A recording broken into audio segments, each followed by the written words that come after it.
Salam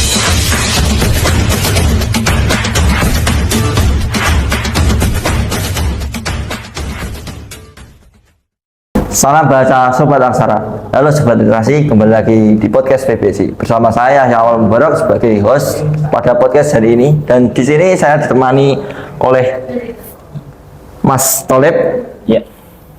Perkenalkan, saya Tolib Anang Cahyadi dari mahasiswa PBSI semester 5. Saya akan menjadi host kedua untuk acara kali ini. Oke, di sini kita juga ditemani oleh dua narasumber kita yang merupakan mahasiswa semester 5 juga. Perkenalkan, nama saya Ivan Ardan Badina Putra dari Prodi PBSI. Dan perkenalkan, nama saya Billy Surma Kurniawan dari Prodi PBSI. Jadi kalian berdua ini satu kelas apa gimana, Mas? Dari PBSI semester 5 semua ya kan? Iya, Mas. Iya. Kami dari PBSI semester 5, satu kelas juga. Satu angkatan juga. Iya, satu angkatan. Jadi langsung saja ke intinya ya, Mas. Kan ini nanti kita membahas tentang sastra tradisional. Jadi apa sih yang kalian pikir soal mendengar nama sastra tradisional itu yang paling menarik itu? Kan di kalian itu di bahasa. Iya. Apa sih yang menariknya sastra tradisionalnya? Kalau menurut saya, sastra tradisional itu punya daya tarik yang di situ memiliki sejarah yang bagaimana ya, kayak mengandung nilai-nilai adat istiadat dan ada filosofinya untuk sastra. Jadi lebih ke apa ya, kayak asli dari daerah itu. Ya, mempunyai nilai-nilai yang sangat mendalam dari daerah tersebut. Jadi juga termasuk sebagai salah satu budaya juga, Mas. Iya, tradisional. Sastra tradisional. Kalau menurut Mas Ardan sendiri? Kalau menurut saya, semisal kayak ada pantun tradisional itu kan ada. Iya. Saya itu kagum karena orang-orang zaman dahulu itu bisa memasukkan sebuah budaya dan sejarah hanya pada 4 baris kalimat saja. Itu sangat bagus menurut saya. Itu nggak mudah ya, Mas. Sekarang itu mungkin membutuhkan inspirasi yang Iya, tinggi juga. inspirasinya harus yang lebih berwawasan tinggi. Dan budaya itu nggak akan hilang gitu, walaupun cuma ditulis di kalimatnya sedikit gitu. Dan tentunya menggunakan bahasa yang kaya akan kiasan, peribahasa gitu. Sastra tradisional itu variatif gitu ya. iya, termasuk itu salah satu contohnya. Oke, untuk pertanyaan selanjutnya, Mas, mengapa generasi muda kurang mengenal sastra tradisional? Kalau menurut saya ya, Mas, karena generasi muda zaman sekarang itu lebih sering main gadget. Kayak kalau sastra tradisional itu kayak terkesannya kuno gitu, Mas. Jadi kayak apa ini, ngebosenin gitu lah. Lebih mungkin nggak tertarik gitu lah sama sastra tradisional. Sama kalau di sekolah menurut saya pribadi itu sastra tradisional itu cuman dibahas sekilas gitu aja, enggak Secara kayak spesifik gitu. iya, jadi kayak Iya. minatnya siswa itu enggak ada jadi. Lebih apa ya, kayak kurang mendapatkan porsi dari kurikulum tersebut gitu ya. Oh, jadi kurikulum yang sekarang itu sepertinya kurang menyoroti. Kurang. Untuk pembahasan sastra tradisional itu sangat kurang kayak zaman sekarang itu. Jadi waktu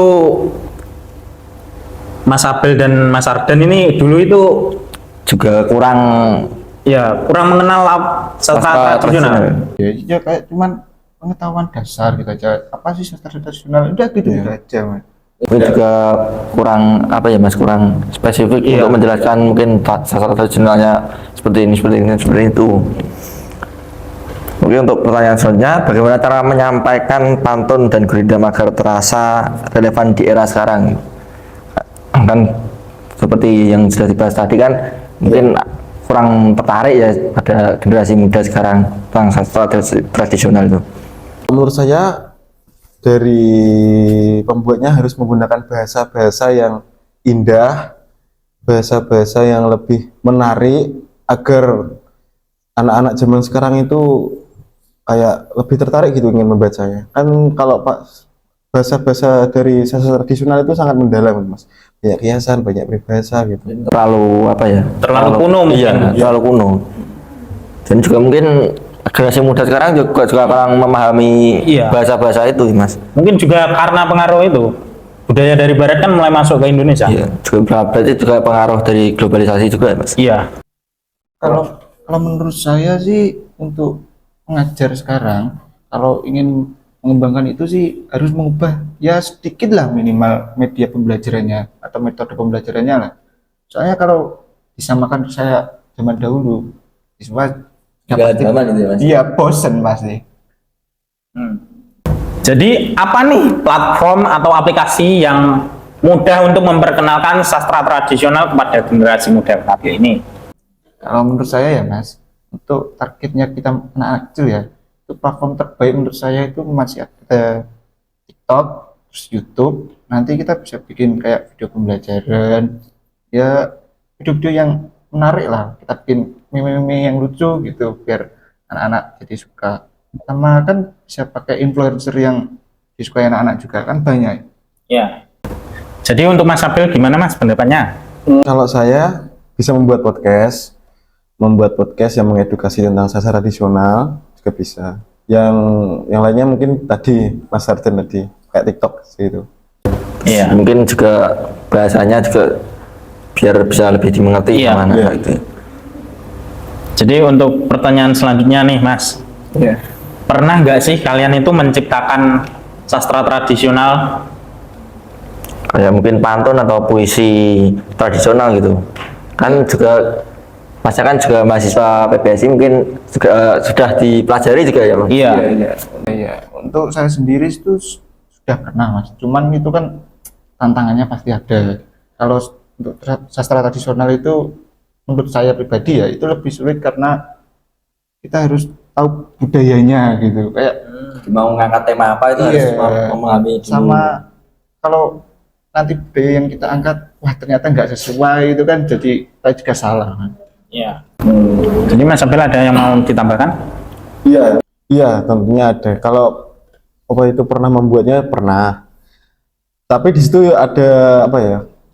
Hal yang sangat penting untuk membuat sastra tradisional itu, kayak menemukan ide-ide yang segar dan relevan, menentukan bahasa. Tadi Mas Arjan menentukan juga budayanya gitu.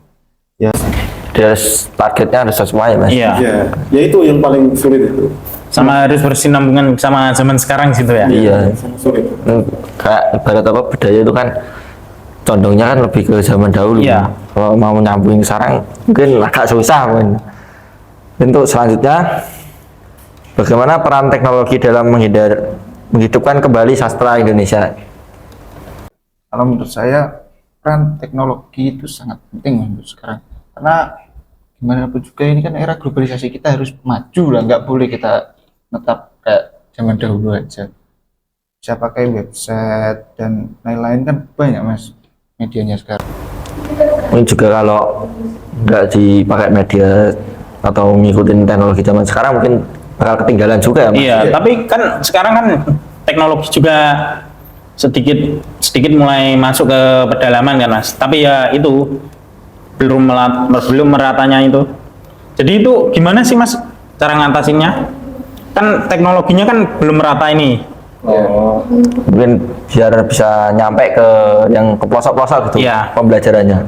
Gitu sih harus pakai apa itu ya? Ya mahasiswa apa? KKN gitu. KKN gitu. Kalau Jadi sambil dalam pembelajaran ngajarin gitu ya. tentang sastra itu. Kalau memperluas ya bisa memakai konten, membuat konten yang menarik. Itu bisa menjadi salah satu apa ya? Untuk memperkenalkan lagi sastra tradisionalnya. Jadi nih Mas, adakah contoh sastra yang masih populer di kalangan anak muda, terutama sastra tradisional? Kalau menurut saya ini masih ada Mas, walaupun nggak banyak yang dahulu-dahulu ya, kayak puisi-puisi tradisional, pantun tradisional itu masih ada. Sama yang masih ada dan sering saya dengar itu kayak cerita Malin Kundang itu. Lebih ke dongeng ya, Mas. Iya, itu gimana mana setiap era masih ada itu. Kayak pasti ada kayak meme-meme di mana media sosial, masih ada kayak film-filmnya gitu.